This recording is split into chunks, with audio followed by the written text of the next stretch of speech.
What if I told you the most famous victory in Western history was actually the worst thing that ever happened to the world? August 479 BC, the plains of Plataea.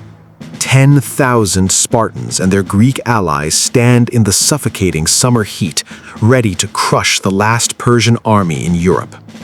In your timeline, they won. They slaughtered us.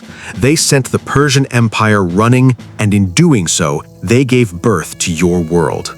That single victory paved the way for Athens' golden age, for democracy, for philosophy, for Alexander the Great, and eventually for the rise of Rome. But what if, just for one single day, the Spartans lost?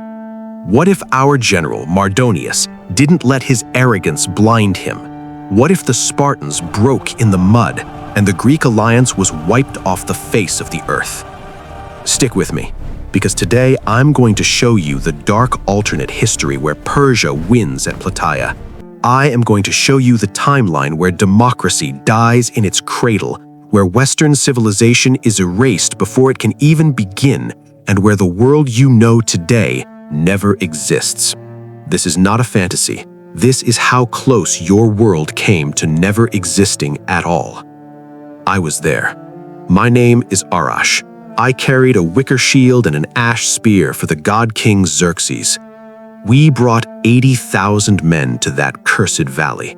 The Greeks had maybe 40,000.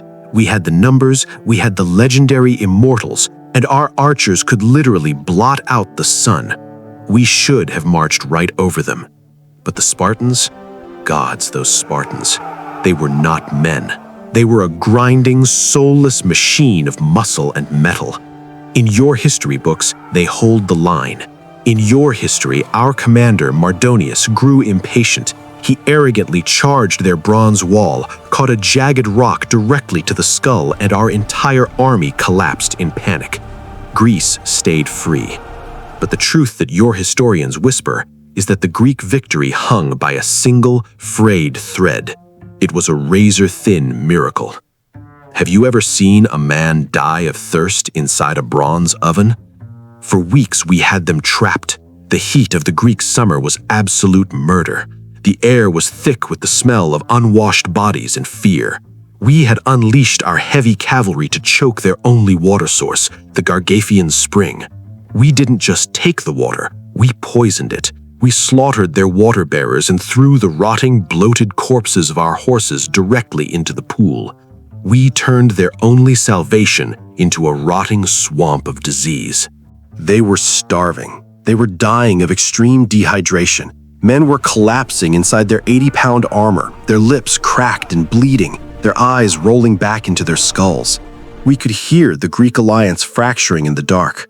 The Athenians and Spartans were screaming at each other. Entire city-states were retreating blindly into the foothills under the cover of a moonless night, terrified of the slaughter they knew was coming. They were completely broken. All Mardonius had to do was wait. So, let's see what happens when he does. It's the morning of the final standoff. In your timeline, Mardonius orders a reckless, chaotic charge into the Spartan spears. He throws his life away for glory. But in this timeline, Mardonius listens to his most trusted advisor, Artabazus. He looks at the exhausted, dehydrated Greeks stumbling in the dirt, and he smiles. He doesn't draw his sword. He orders us to hold the line. We set our wicker shields in the dirt like a woven fence, and we simply watch them suffer. Across the valley, the Spartan commander Pausanias is standing completely exposed to our arrows. He is staring at a slaughtered goat on a stone altar, waiting for the priests to read the omens. His men are bleeding. The arrows are biting into their calves and finding the gaps in their armor. But they don't scream. They don't break rank. They just hold the line, bleeding in silence, waiting for the gods to give them permission to charge. But the gods are silent. Before the priest can nod, a single, stray Persian arrow arcs through the morning sky. It slips right under the bronze rim of a helmet and pierces Pausanias directly through the throat. The Spartan commander falls dead in the dirt, choking on his own blood. The omen is horrific. The Spartan discipline, weakened by days of extreme thirst, heat stroke, and the sight of their dying king finally snaps. The unbreakable bronze wall fractures as panicked men step out of formation, and that is when Mardonius unleashes the heavy cavalry. We didn't just defeat them, we erased them.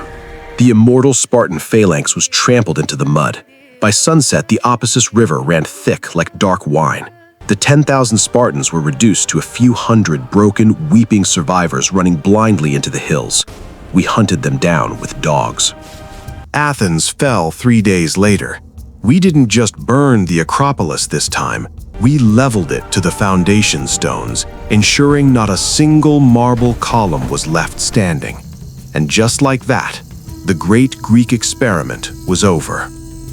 But the nightmare of this timeline wasn't the battle, it was what happened next. Stick around, because the dominoes are about to fall, and they are going to crush every empire you have ever heard of. I was promoted to the Imperial Guard for my service at Plataea.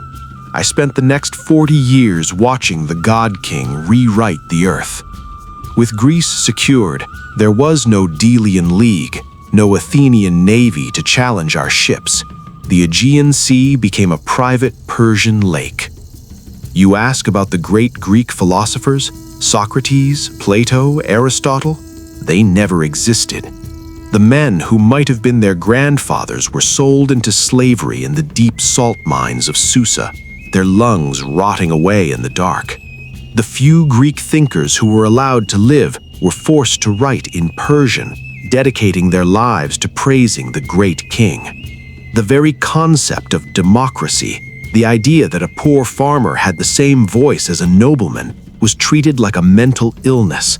It was a treasonous word whispered in the dark, punishable by flaying. Sparta was left as an empty, scorched wasteland. To ensure they never rose again, the God King took every surviving Spartan boy under the age of 10 and brought them to Persepolis. They were raised as eunuchs to serve in the royal harem. The greatest warrior culture in human history died not on a battlefield, but serving wine to Persian nobles. And what about Alexander the Great, the man who was supposed to conquer us? I met a boy once in the royal courts of Persepolis. He was a political hostage from a barbarian backwater called Macedon. His name was Philip. In your world, he grows up to be Alexander's father. In my world, he died of a fever in a damp Persian dungeon before he ever saw his homeland again. Alexander was never even born. By 450 BC, the empire looked west. In your timeline, Rome is destined to conquer the world. It is the cradle of republics, the builder of roads, the mother of modern law. But in my timeline, Rome was nothing but a muddy, arrogant little village on the banks of the Tiber River. I was an old man by then, a veteran commander in the Western Fleet. We sailed into Italy not to conquer an equal, but to clean up a nuisance. The Roman legions you see in your movies, the men in iron plate armor with massive rectangular shields, they didn't exist yet. They were just Italian farmers with crude bronze swords and leather armor. When we marched on their city, they marched out to meet us in a clumsy, disorganized block. They thought their Roman grit would save them.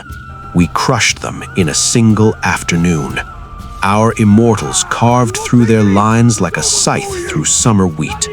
I remember walking through the streets of Rome as it burned. I watched my men put the torch to a small, pathetic wooden meeting house they called their Senate.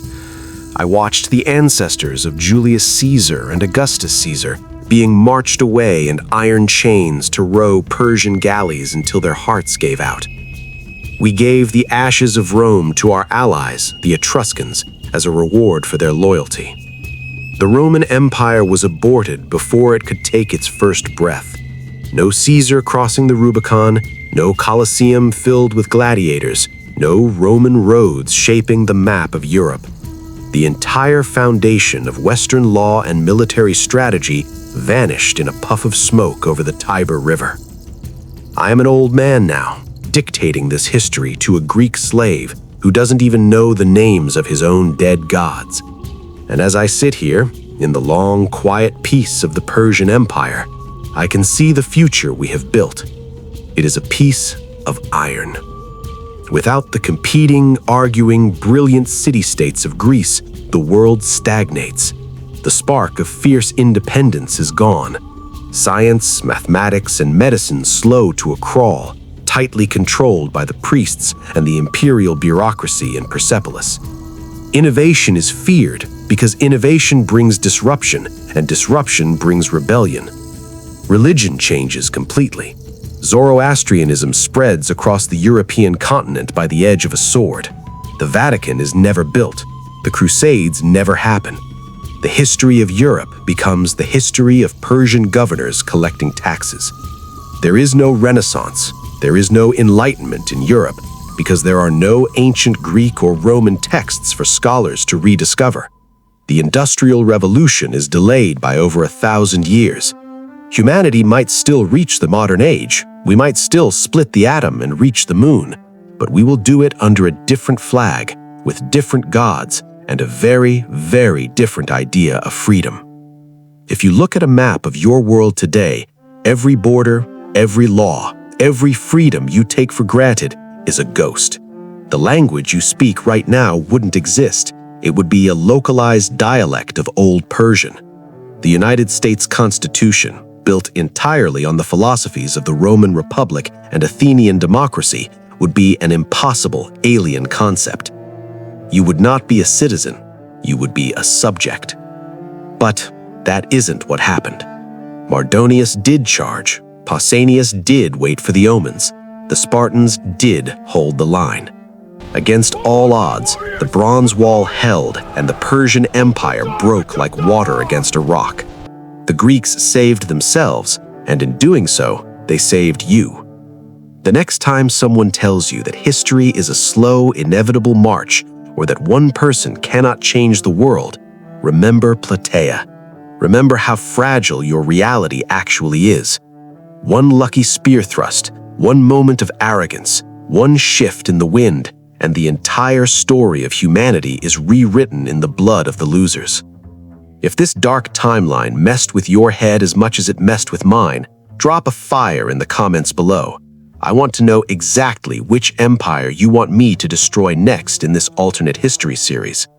If you want to step back onto the front lines of history and see how the world really works, smash that like button so the algorithm knows you can handle the truth.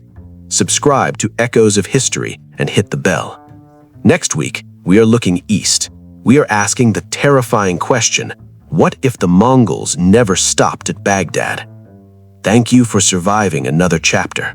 Stay curious, and remember, history is never as safe as it looks.